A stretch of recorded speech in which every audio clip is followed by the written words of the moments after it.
मौलाना साहब की स्टेटमेंट एक बहुत ज्यादा वायरल है, जहां पर उन्होंने ये कहा था, जब वो जोम में थे, ताकत में थे, जब ताकत हर तरफ से उन्हें घेरे हुई थी, बड़ा तगड़ा खुद को महसूस कर रहे थे और इमरान खान को घेर रहे थे। मौलाना साहब हर तरफ से इमरान खान को घेर कर गिराने की कोशिश में थे। तमाम तर पॉलिटिकल पार्टीज को, स्टेक होल्डर्स को एक नुक्ते के ऊपर जाकर मौलाना ने जमा कर दिया था और उस वक्त मौलाना साहब ने ऐसे पंजा बनाकर कहा था कि मैं इनके लिए जमीन इतनी गर्म कर दूंगा कि इनके पांव जलेंगे, इनके पर जलेंगे। लेकिन आज हुआ यह है कि जमीन इतनी तब्दील कर दी है पाकिस्तानी अवाम ने, इतनी गर्म कर दी है, बल्कि जमीन को आग बना दिया है और मौलाना साहब उसके अंदर कलाबाजियां खा रहे हैं। मौलाना साहब बददुआओं पर उतर आए, यानी अपने आखिरी हथियार मौलाना साहब ने इस्तेमाल कर दिया और बहुत ज्यादा नाराज है। पाकिस्तान के इदारों के ऊपर बार बार वो इल्जामात लगाते हैं और वो कह रहे हैं कि जनाब उन्होंने नाराज, यानी एक बड़ी मासूमाना नाराजगी का उन्होंने इजहार किया है। कहते हैं मैं जब पाकिस्तानी सियासत में आया था तो मेरी दाढ़ी के बाल काले थे, लेकिन अब मेरी दाढ़ी मुबारक के बाल सफेद हो गए हैं। मेरे साथ आपको ये नहीं करना चाहिए था, मैंने तो सबका ख्याल रखा है, लेकिन मेरे साथ जो कुछ हो गया है ये बहुत ज्यादा हो गया है। मौलाना साहब बहुत ज्यादा दुखी हैं, दुख और तकलीफ, दर्द बहुत ज्यादा है, बहुत ज्यादा दर्द है। यानी ये दर्द मेरे ख्याल में किसी डॉक्टर से भी कम नहीं हो सकता जो दर्द मौलाना साहब को है। एक तरफ मौलाना साहब को दर्द है, दूसरी तरफ फौरी तौर पर राना सनाउल्लाह साहब, जिसे मौलाना साहब कहते थे कि हकीम है ये राना सनाउल्लाह ने जब जुल्म के पहाड़ पाकिस्तान में, बिल्कुल पहाड़ उस बंदे ने लोगों के ऊपर फेंक रखे थे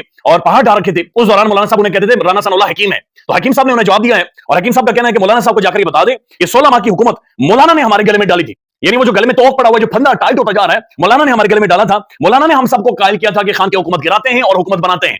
तो राना सनाउल्लाह साहब, जिन्हें सियासी पटकार पड़ा है, वो उनका भी दिमाग काम करना शुरू हो गया। वो भी ये कह रहे हैं कि जनाब वो जो खान के खिलाफ रिजीम चेंज हमने की थी, जो पठान के साथ हमने मत्था लगाया था, मौलाना हमें लेकर गया था, मौलाना हमें गाइड करता हुआ लेकर गया और उसके बाद ऐसी आग में मौलाना झोंक गया है कि किसी का कुछ नहीं बचा और सबकी बर्बादी होगी। यानी किसी का कोई सियासी ढांचा बिल्कुल तबाही और बर्बादी हमारी निकल गई और ये मौलाना हमें लीड करता हुआ लेकर गया था। और मौलाना साहब ये कह रहे हैं कि जनाब अल्लाह करी हुकूमत ना चले। लिटरली मौलाना साहब ने हाथ उठा दिए हैं कि जनाब अल्लाह करी हुकूमत ना चले। तो मेरे ख्याल में मौलाना साहब दुआएं भी कर रहे हैं और मौलाना साहब माशाल्लाह एक बड़ी शख्सियत है, एक मजहबी शख्सियत है, लिहाजा उनकी दुआएं कबूल भी होंगी। तो शहबाज साहब को इनके बददुआएं तो लगेंगी, इन मौलाना साहब की बददुआओं का तो शहबाज साहब को जवाब देना पड़ेगा, ये बात बड़ी क्लियर हो चुकी है।